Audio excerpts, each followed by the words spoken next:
Can't believe I really spent a whole year and burned through all my budget to create this. Hi, it's Ryan here. This is my most ambitious work yet. It's called PEGASUS. The idea for this work came from our hands. We use our hands to build the world, but what if the hand was a world itself?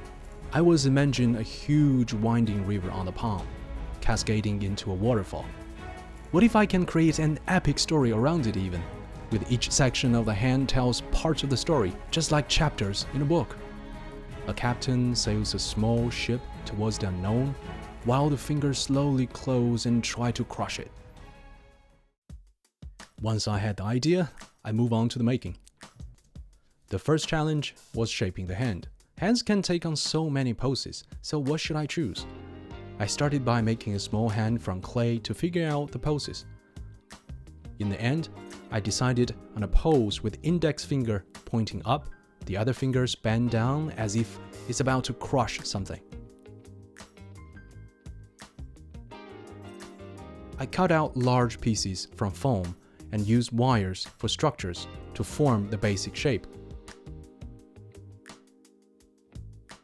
Here I faced another tricky problem. The small hand looked pretty delicate, but I wanted the big hand to feel powerful, like a hawk's hand, without losing its grace. I had to keep adjusting the sizes, thickness, and muscle definition of the fingers. Sometimes a part would look perfect up close, but seems a bit off from the distance. The sculpture, originally planned to be 60 centimeters in height, ended up being 80 in the end. After spending a lot of time refining the shape, the basic form of the hand was finally done. Just as I was feeling pleased with the hand's shape, I realized that making the stone was even harder. It had to look like both a hand and a rocky mountain at the same time. Soft and lively, yet firm and heavy. Foam couldn't give me the realistic rock texture I wanted. I needed a material that blends well with the foam and didn't crack. Finally, I made a mixture of plaster and brick fillers. It captured the rock texture really well, but the drawback is that once dried, it was too hard to carve. What I thought would take 2 weeks to sculpt took me almost 2 months. Throughout this process, I struggled quite a bit with balancing realism and conceptual expression.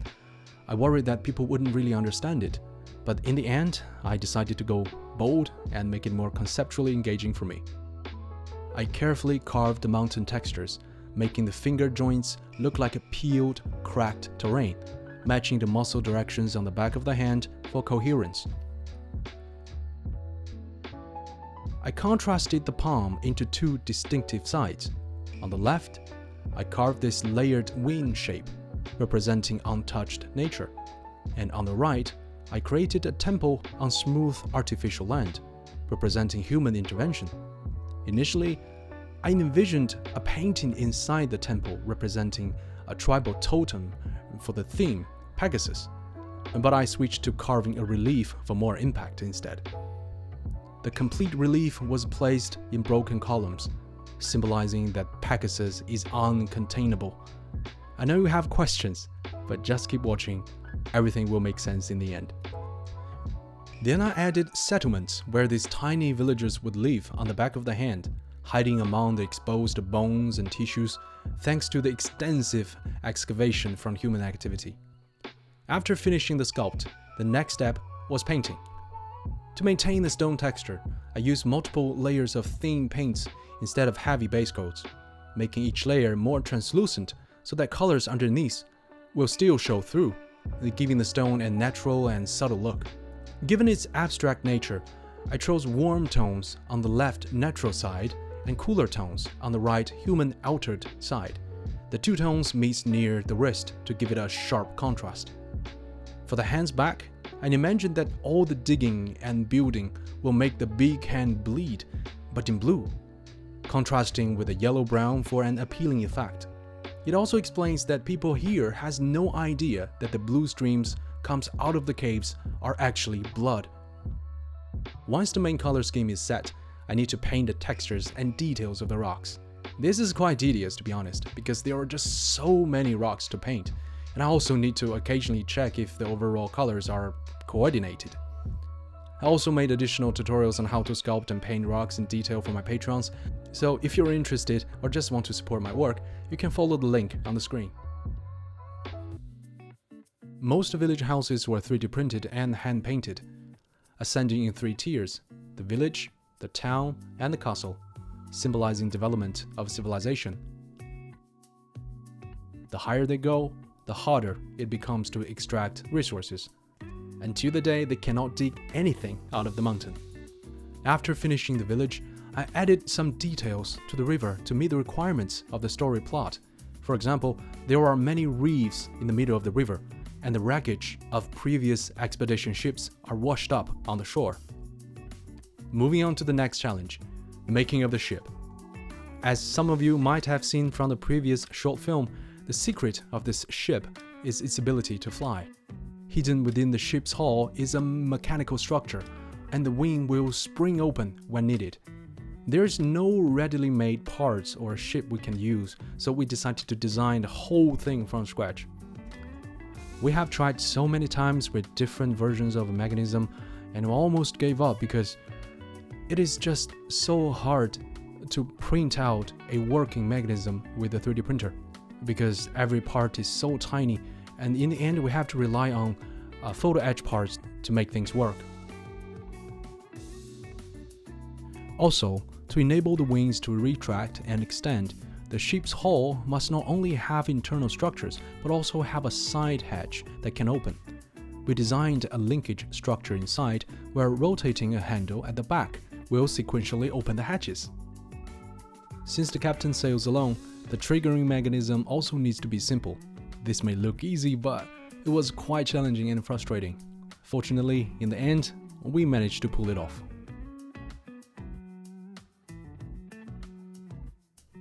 To color the ship, I started by airbrushing a tan color as a base coat, then used masking tape to create color variations on the wood panels, then hand painting the details on the portholes and panels, and finally I weathered the entire ship, adding details like chipped paint on the masts and a weathered look on the sails to create a sense of use. When designing the overall shape of the ship, we wanted to have a bit of a magical feel. We incorporated overlapping patterns at the bow and the stern, trident faces on the side hatches, and finally, the sole of the ship, a PEGASUS sprayed in a striking metallic color placed at the bow.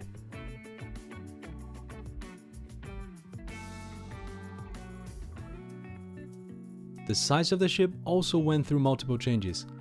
The original plan was to place a 15cm ship while retaining all the mechanical designs. However, we felt that using such a large ship would diminish the sense of hand strength. When it comes to making the smaller ship, the ideal way would be shrink it in scale, but maintain all the details. It would be such a challenge, as when shrinking the ship, some of the details would be as thin as human hair, and we highly doubt that it is printable. For the task, we tried the Ultracraft Reflex printer from Gear, which is probably one of the most advanced consumer-grade resin printers available today. The software is proprietary and needs some getting used to. It took us a few trials before we figured out the best settings for the tiny support, but after that, it printed out the ship beautifully with their own resin and even auto exposure settings. What amazed me the most is the printer's minimal printable detail. As you can see, the rope ladder came out so delicate compared to a grain of rice, and sails are almost translucent. Yet the resin layers are not tearing and remains adequately flexible. After removing all the supports, we went on with the priming and painting. It follows roughly the same procedure as the big ship, but in much more confined space, especially the rigging part. When it comes to the storytelling part, we really had a good time making it.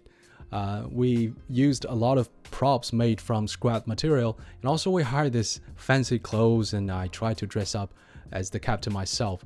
And my acting is pretty bad, especially when you really don't know what is there in the final film. And speaking of special effects, we utilized Unreal Engine 5 the entire time. We create the caves, the entire world, the ship, and everything in between. It was really rewarding when you see everything comes together and put yourself actually in the scene on the ship, inside of the environment. It's just something else. If you are interested in more of these behind the scenes stuff from this project Pegasus, just leave a comment below and let me know. I'm probably gonna making another video dedicated, in that regard.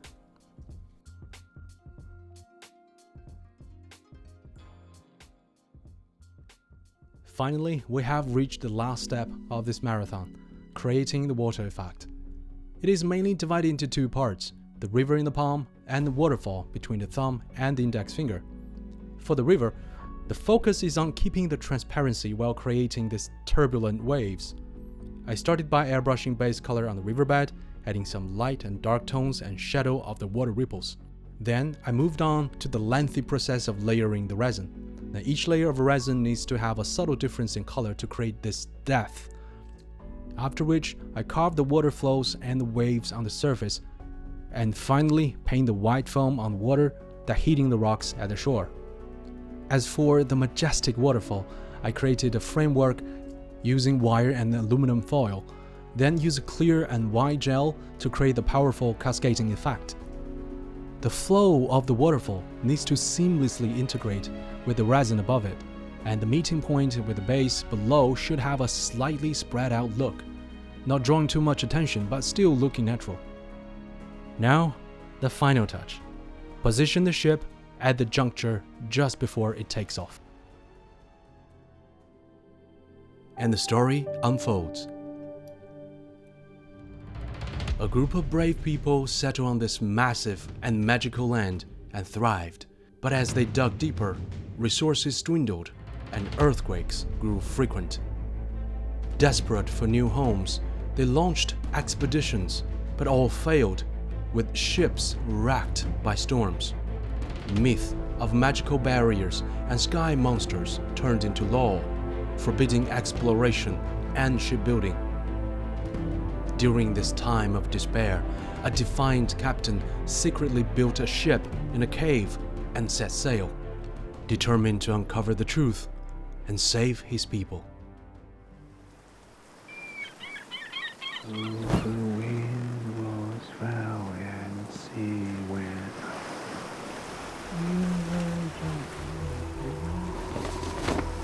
Oh, she should green down the red by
It's such a challenging and unique project for me, so really hope you like it.